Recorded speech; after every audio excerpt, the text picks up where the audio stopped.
A ver si consigo contaros un poco así rápidamente de qué va esta idea de los grupos de supervisión que andamos montando, ¿vale? Simplifico mucho, pero la idea parte un poco de la necesidad de que tenemos muchos profesionales que económicamente no estamos quizás demasiado reconocidos, de poder disfrutar también de espacios de supervisión. Entonces, quería proponer una opción de supervisión barata, o suficientemente barata, para que todo el mundo se lo pueda permitir. Bien, así es como nacen estos grupos de supervisión, en los cuales proponemos 6 sesiones a un coste de 120 euros, en las cuales vamos a tener derecho a supervisar de manera individual al menos un caso, pero vamos a poder participar también en otras 5 sesiones a modo de observadores y aportando a las compañeras y compañeros un poco la mirada que nosotros tengamos en función del modelo en el que trabajemos y el trabajo que desempeñemos, ¿no? Entonces se trata un poco de grupos de supervisión que tienen 3 objetivos, es decir, la supervisión propiamente dicha, el análisis de un caso, por decirlo así de alguna manera, análisis de un caso y del papel que nosotros estamos jugando con esas personas, pero también los diferentes subsistemas en los que participamos, ¿no? Es un grupo de apoyo también, es decir, la supervisión es el inicio de una serie de procesos de apoyo. Si yo puedo de alguna manera tener una conversación pendiente con una compañera o con un compañero porque quiero hacer una aportación y puedo quedar en cualquier momento con esa persona también para continuar con esa conversación a pesar del tiempo que está estipulado formalmente para este tipo de supervisión. Y hay una tercera parte que tiene que ver con que emerja el conocimiento encarnado en nuestro propio sistema nervioso autónomo. Es decir, la supervisión es de una duración de 2 horas cada una de ellas. Y es posible, quizás no, pero es posible que nos sobre algo de tiempo. Si nos sobra tiempo, vamos a aprovechar ese tiempo precisamente para conectar con nuestras propias sensaciones corporales y poderles dar un sentido para que ese conocimiento que está de alguna manera intrínseco en nuestro propio sistema nervioso autónomo pueda emerger y ponerse a disposición del equipo. ¿Por qué hacemos esto? Pues por muy sencillo. Lo hacemos porque sabemos que tenemos una sabiduría tremenda a nivel somático corporal y no contamos con espacios suficientes para que esa sabiduría emerja, ¿vale? Y además, lo que nace de nuestra propia experiencia somática es precisamente aquello en lo que podemos confiar, ¿no? Entonces vamos a intentar abrir un poquito la mirada también en ese sentido. Diré, vaya por delante, que no me gusta demasiado el concepto de supervisión al uso, porque hay una cierta idea como de verticalidad y de intentar resolver un caso, ¿vale? Nosotros no vemos la supervisión así. Nosotros percibimos la supervisión como un espacio en el que vamos a tratar de ampliar la mirada. Y ampliar la mirada no necesariamente implica que haya solo una verdad, ni mucho menos, porque nunca hay una sola verdad que explique una determinada realidad. Pero a veces ampliar la mirada implica otro modelo de relación con la sintomatología que nos está haciendo sufrir a nosotros también y por lo tanto ayuda a las personas a desbloquearse en el camino, ¿no? Pues de eso vamos a tratar, de abrir la mirada. La estructura de las sesiones es muy sencilla. Va a haber un momento un poco de aterrizaje, porque vamos a necesitar aterrizar en este espacio para que nuestro cerebro se acomode a este modelo de pensamiento o de sentimientos, si lo queremos decir así, ¿no? Vamos a decidir quién expone el caso. Va a haber una primera parte en la que vamos a hacer una pequeña devolución, en este caso voy a encargar yo sobre todo, ¿vale? Hacer una devolución en términos de la teoría sistémica y polivagal. Y la idea es que lo haga yo porque al final este espacio es un lugar en el que vamos a intentar profundizar un poquito en este modelo, en el que se presupone cierto conocimiento que otras personas quizás no tengan, ¿vale? Pero ahí no queda todo. Luego va a haber un espacio también para que las diferentes personas que han ido escuchando puedan de alguna manera hacer sus aportaciones perdón, o iniciarse, si es preciso, algún tipo de debate. Y como es probable también que nos sobre un poquito de tiempo, dedicaremos ese último tiempo a una actividad que nos permita también extraer ese conocimiento encarnado, ese conocimiento que de alguna manera hay en esas transiciones de estado que nos llevan hacia la seguridad, que es donde precisamente vamos a poner el máximo de nuestra atención. Vale, súper importante. El modelo desde el que estamos trabajando, desde el que prioritariamente vamos a trabajar, no es el único modelo posible. Perdón, todavía un trancazo tremendo. Hay muchos modelos válidos para interpretar la realidad y este es solo uno de ellos. Es uno de ellos que a mí me gusta, que a mí me funciona muy bien para mi trabajo, pero no es el único posible. Otra idea importante.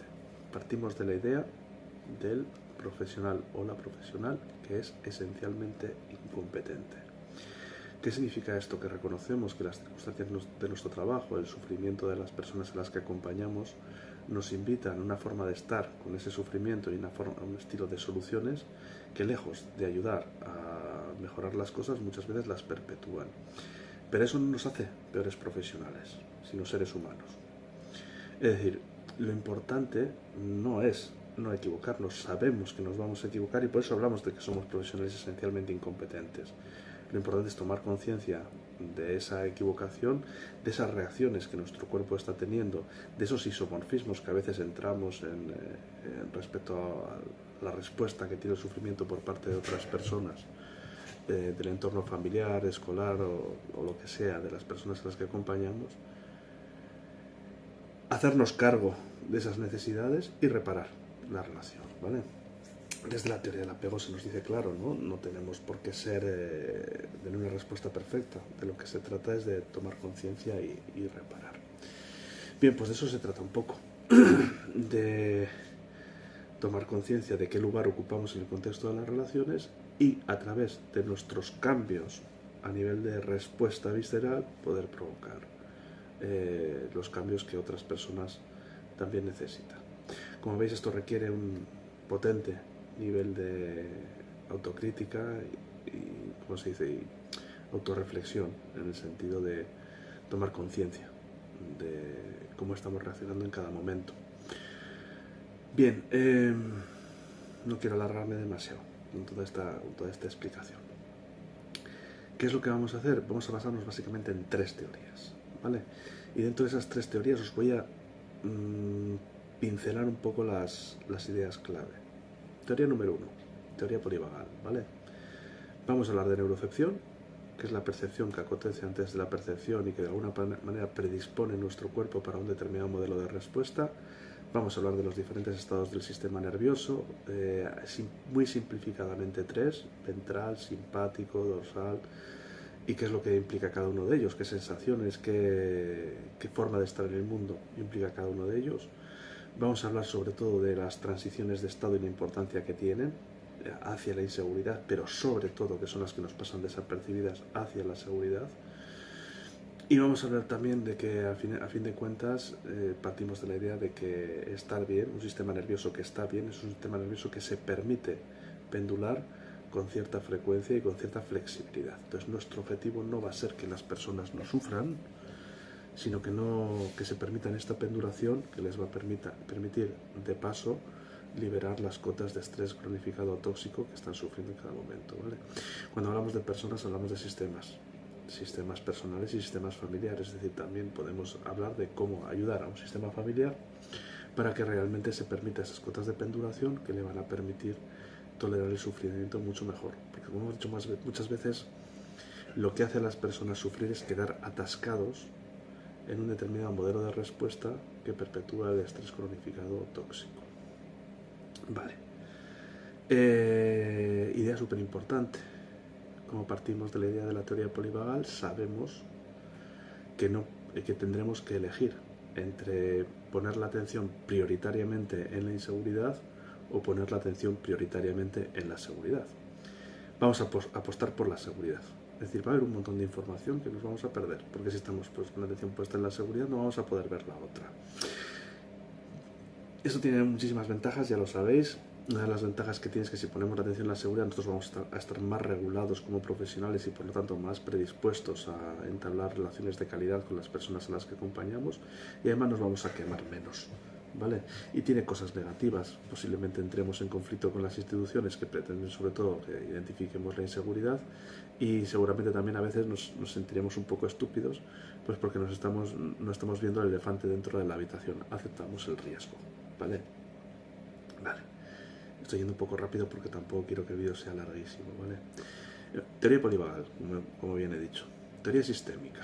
La teoría sistémica tiene un concepto que me fascina, que es el concepto de circularidad. Circularidad significa que el sufrimiento no acontece nunca de manera lineal, en el sentido de que hay un origen, una causa que determina un modelo de respuesta que de alguna manera perjudica al sujeto y al entorno. No.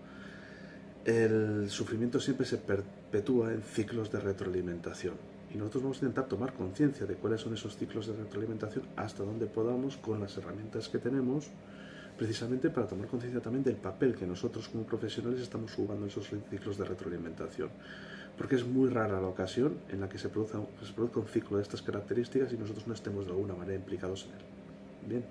Bien por acción, bien por omisión, bien porque por contradicción entre lo que decimos y cómo nos sentimos. Bien, vamos a tomar conciencia un poquito de esa circularidad y vamos a ver un poco también cómo cualquier cambio en nuestra forma de estar en ese lugar modifica también sustancialmente la respuesta de ese sistema personal, familiar, escolar, lo que sea. Muy importante, distinguiremos entre diferentes formas de estrés. Una cosa es el estrés tolerable, normal y corriente, que de alguna manera puede ser intenso pero desaparece rápido a lo largo del tiempo. Y otra cosa es el estrés cronificado tóxico, que acontece en un contexto relacional complejo en el que al final todos vamos dando determinadas respuestas a las respuestas de los demás, y al final se crea un poco la pescadilla que se muerde la cola. Es decir, acabamos perpetuando la situación que supuestamente queremos que no se perpetúe, o queremos de alguna manera ayudar, contribuir a que se gestione de la mejor manera posible, ¿no? Vamos a entender que cualquier síntoma es un intento normalmente efectivo, diría que siempre efectivo, de la persona y del sistema para de alguna manera regular esos niveles de estrés en un contexto relacional realmente complejo. Es decir, que el síntoma sirve a la persona para encontrarse, aunque a veces no lo parezca, para encontrarse de la mejor manera posible teniendo en cuenta lo que hay, y al sistema también para regular de la mejor manera posible su forma de funcionar, de manera que pueda tener la máxima estabilidad posible y permanecer. Esto es difícil de ver cuando lo vemos en un caso práctico, pero cuando ya vayamos supervisando y viendo casos prácticos veremos que es la tónica habitual, ¿vale? Vamos a hablar también de cómo los síntomas invitan normalmente a soluciones por parte de los profesionales, pero por parte de las familias, por parte de todo el mundo, ¿no? Que tienden a perpetuar el malestar.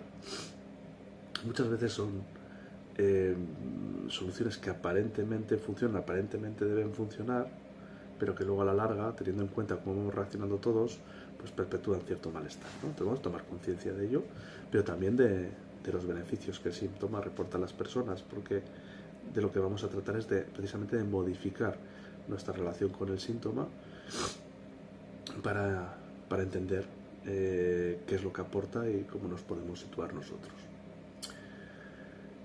Vamos a entender también que el síntoma como tal tiene una fuerza formidable que nos lleva a entrar en isomorfismos con la respuesta que esa persona podemos decir, ha sufrido por parte de otras personas a lo largo de su vida. Es decir, que nosotros normalmente vamos a hacer un poco lo mismo que los demás. Otra cosa es que podamos tomar conciencia y cambiar ese modelo de relación con el síntoma y con el sufrimiento para poder situarnos francamente mejor. Vamos a ver qué conseguimos un poco en relación a esto, ¿vale?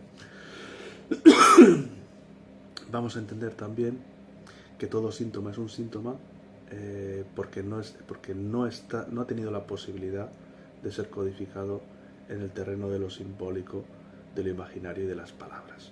Entonces, en el momento en que nosotros somos capaces de hablar de ese síntoma y de explicar lo que realmente sabemos y pensamos sobre él, el síntoma pierde algo de su poder.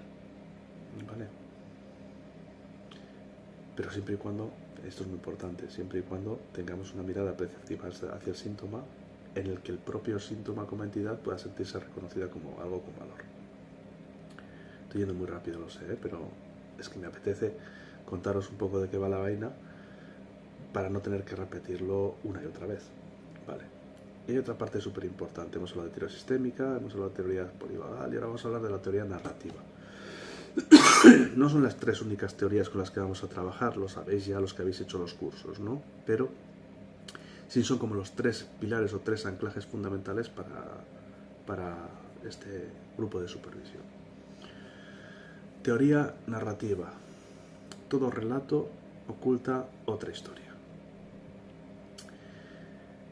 Y cuando hablamos de lo que acontece en el terreno del cuerpo, en la somática, podemos decir que todo relato de inseguridad, que es el predominante en la mayor parte de las ocasiones, oculta lo que acontece en el terreno de la seguridad. Es decir, hay transiciones de estado hacia la seguridad que no nos contamos, que no narramos, que no tenemos suficientemente en cuenta, a las que no damos valor, porque nuestro sistema nervioso es muy competente a la hora de detectar la seguridad y muy competente a la hora de detectar la inseguridad. Estamos mal configurados de fábrica, o bien configurados, pues somos muy competentes para protegernos, pero para luego retomar a la seguridad no somos tan competentes. Entonces vamos a hackear de alguna manera nuestro sistema nervioso autónomo para ser más precisos a la hora de identificar esas transiciones de estado hacia la seguridad, poderlas relatar, poderlas poner en valor y a partir de ahí entender el sentido que tienen los comportamientos de las personas y cambiar nuestro modelo de relación de paso con el síntoma, ¿no? Entonces las transiciones de estado, sobre todo hacia la seguridad, pueden constituir historias muy relevantes en la vida de una persona que han sido silenciadas. Puede que por mala voluntad y voluntariamente, o puede que sencillamente por la estructura de nuestro propio sistema nervioso autónomo que impide que veamos determinadas cosas, sobre todo en momentos de sufrimiento. Bien, para eso vamos a estar nosotros, para poner en valor esas historias.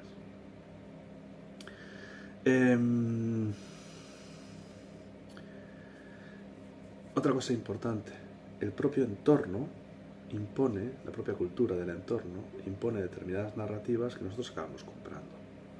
Entonces vamos a intentar desmontar un poquito lo que dice el entorno, lo que dice la sociedad acerca de lo que es el sufrimiento humano, para nosotros poder empezar a ver que la inseguridad tiene un papel importante en nuestras vidas, pero la seguridad también está presente ahí. Y podemos darle valor y podemos ponerlo en primer lugar y podemos ponerlo encima de la mesa para realmente entender qué es lo que está pasando. Bueno, básicamente es esto. Empezamos prontito con este grupo de supervisión. Seguramente esta iniciativa la volveremos a desarrollar en diferentes ocasiones. Si estáis interesadas o interesados en ir un poco por este camino, me podéis contactar. Es verdad que a nivel de tiempo ando bastante limitado para gestionar este tipo de grupos, pero también es verdad que es una actividad que me llena profundamente a nivel profesional. Me gusta mucho hacer este tipo de trabajo. Me parece que es sumamente enriquecedor para las personas que participéis, pero para mí también. Así que, más que nada, os doy las gracias por participar en todo esto, ¿vale? Os mando un abrazo muy grande y hasta la vista, compañeras y compañeros. Cuídense y sobre todo, viva Palestina libre.